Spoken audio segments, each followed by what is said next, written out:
Hey guys, Alex here. Have you ever finished a woodworking project and when you step back something just looks off? Maybe the joints aren't tight, the surfaces are uneven, or the whole thing feels flimsy.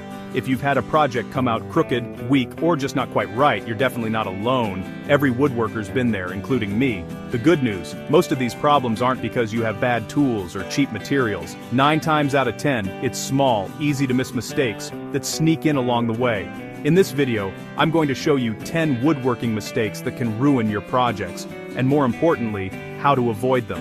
Some of these mistakes are extremely common, and fixing them can instantly improve the quality of your builds. I've made every mistake on this list at some point, and learning how to spot and prevent them has made a huge difference in my work. Trust me, even 1 or 2 quick fixes can take your builds to the next level. So, make sure you watch until the end, because mistake number 9 is one that ruins more woodworking projects than almost anything else. If you can avoid that one alone, you'll be miles ahead. Let's start with the first one. Alright, let's kick things off right at the beginning. Measuring. You've heard the saying, measure twice, cut once, but let's be honest, how many times have we all just eyeballed it or rushed through with a quick measurement? Even the smallest error, a 1/16 of an inch, a pencil line too thick, or not accounting for the kerf of your saw, can throw off your entire project. Suddenly, parts don't fit, joints are loose, and you're reaching for the wood filler. I can't count how many times I've been halfway through for my or rock or pendots or build, and realized something's just a hair off. It always comes back to the tape measure or the square. Taking the extra moment to double-check your numbers, mark your lines clearly, and confirm lengths with a ruler can save you hours of frustration later on. It's simple, but it's where most mistakes start. Another tip is to use the same measuring tool throughout your project. Tape measures and rulers can vary slightly, and that tiny difference might be all it takes to misalign your pieces. Always keep your pencil sharp and use a marking knife for really precise cuts, especially on joinery. If you're cutting multiples of the same piece, stack them up and cut them together, or use the first piece as a template for the rest. That way, you're not relying on a new measurement every time. Consistency is key, and it all starts with careful measuring. So slow down, double check, and never assume. Getting this first step right makes everything else easier. Trust me, your future self will thank you.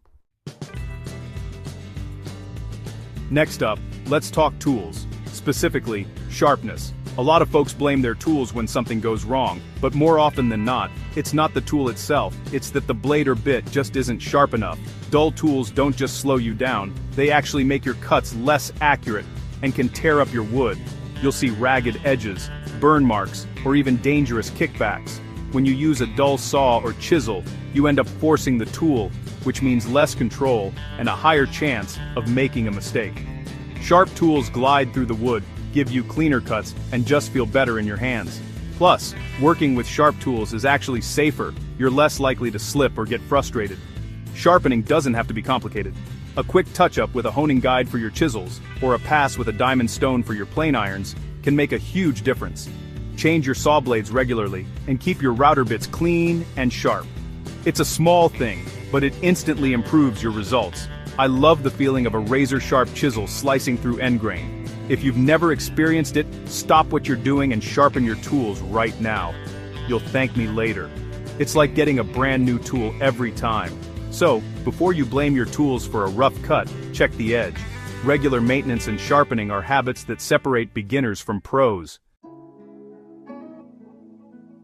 Now, this is a big one that a lot of beginners, and even some experienced woodworkers, overlook: wood movement. Wood isn't like plastic or metal, it expands and contracts with changes in humidity and temperature. If you don't account for that in your design and assembly, you'll end up with cracked panels, warped doors, or split tabletops. I've had cabinet doors that looked perfect on day 1, then months later, wouldn't close at all.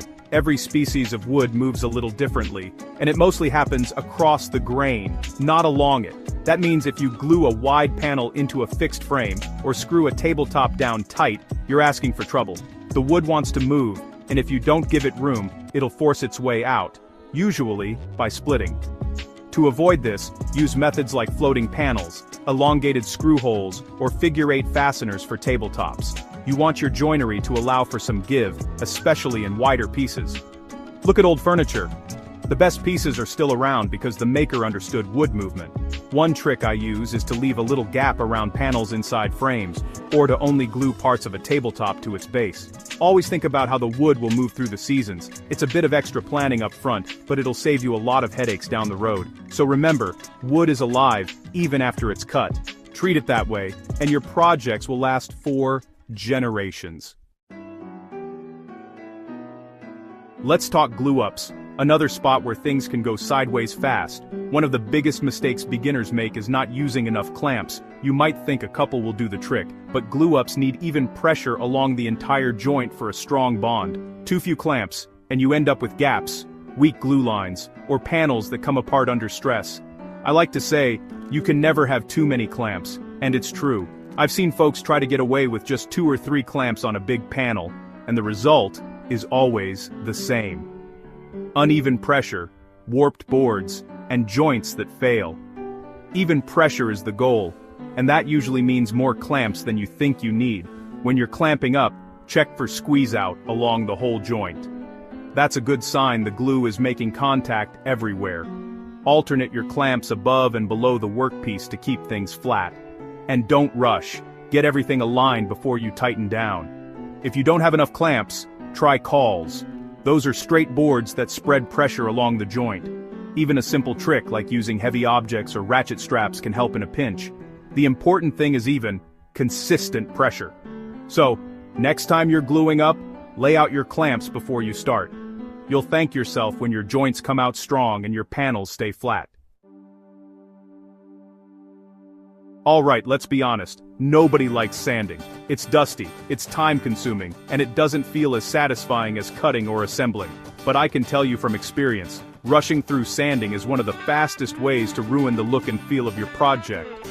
Proper sanding is what separates a professional-looking build from one that just looks homemade. When you skip grits, press too hard, or don't sand evenly, you end up with swirl marks, scratches, or uneven surfaces that really stand out once you apply finish. It's tempting to jump straight to a fine grit or call it done after a quick pass, but that shortcut always comes back to bite you. The finish will highlight every imperfection. Take your time.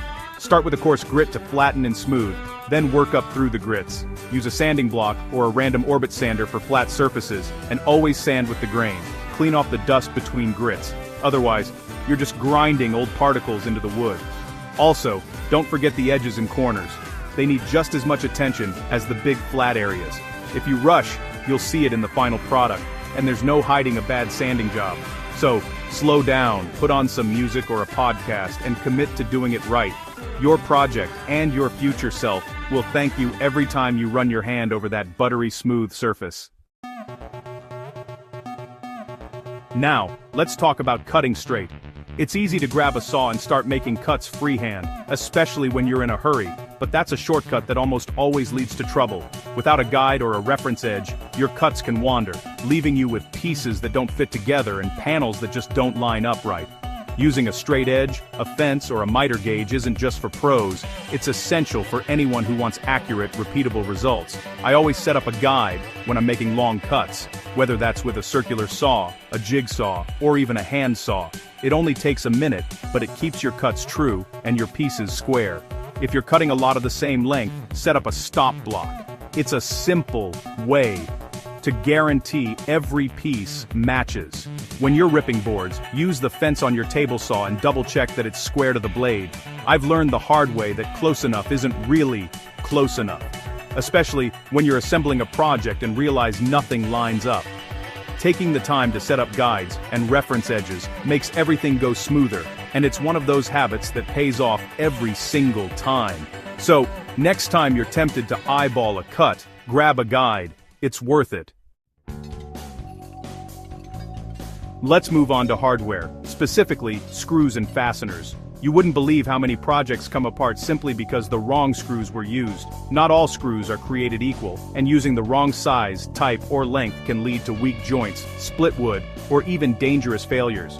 For example, drywall screws are everywhere and cheap, but they're brittle and not meant for woodworking. Instead, use wood screws. They're designed to hold tight without snapping. Matching the screw length to the thickness of your material is crucial.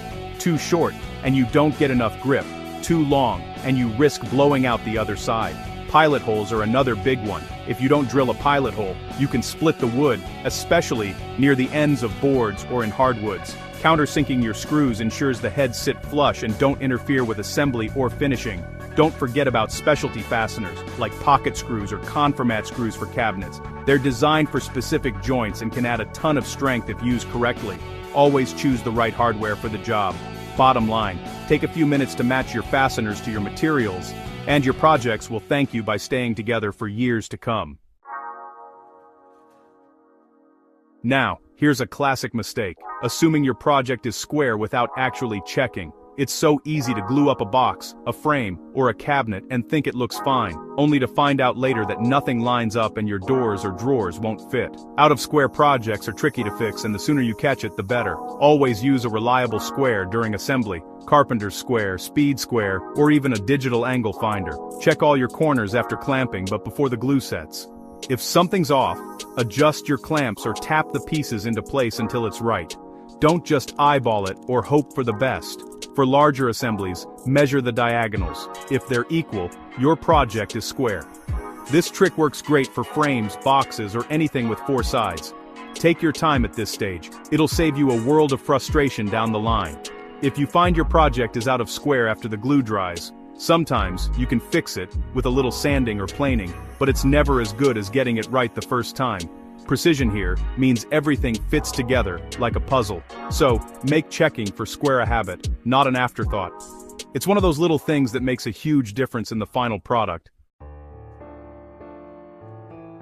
Alright, here's the one I warned you about earlier: rushing the finishing process. It's so tempting after all that cutting, gluing, and sanding to just slap on a coat of finish and call it done. But finishing is where your project really comes to life, and if you rush it, all those little mistakes you made earlier will jump out. Whether you're using oil, varnish, paint, or polyurethane, every finish needs time to cure properly. Skipping steps, like not wiping off excess stain, not sanding between coats, or applying finish in a dusty environment, can lead to streaks, blotches, or rough textures, and once it's on, it's really tough to fix. I always say, finishing is 90% patience. Give each coat time to dry, sand lightly, and clean off the dust before adding the next layer. Work in a clean space to avoid dust and debris in your finish. The more care you take here, the more your project will shine, literally. If you've ever wondered why your projects don't look as good as you hoped, it's probably the finish. Take your time, follow the instructions, and resist the urge to rush. It's worth every minute. So slow and steady. This is where you get to show off all the work you've put in. Don't let impatience ruin it at the last step. Last but not least, let's talk about biting off more than you can chew. It's exciting to see an amazing piece of furniture or a complex build online and want to jump right in, but starting with projects that are too complicated is a recipe for frustration and unfinished work stacking up in the corner. When you're new, every step is a learning experience. If you pick a project that's way beyond your current skills, you'll run into problems you don't know how to solve yet. That leads to mistakes, wasted materials, and a lot of discouragement. Start simple: a box, a shelf, a picture frame. Get those techniques down and build your confidence one step at a time. Remember, every expert started with the basics. Mastering simple joints, accurate measuring, and clean finishes on small projects sets you up for success on bigger builds later. Plus, finishing projects feels good. It keeps you motivated to keep going. As you gain skills, you'll naturally take on bigger challenges. Don't rush that process. You'll enjoy the journey more, and your work will look better for it. So, build your skills brick by brick. The masterpieces will come, but only if you lay a solid foundation first. If you've made any or all of these mistakes, you're in good company.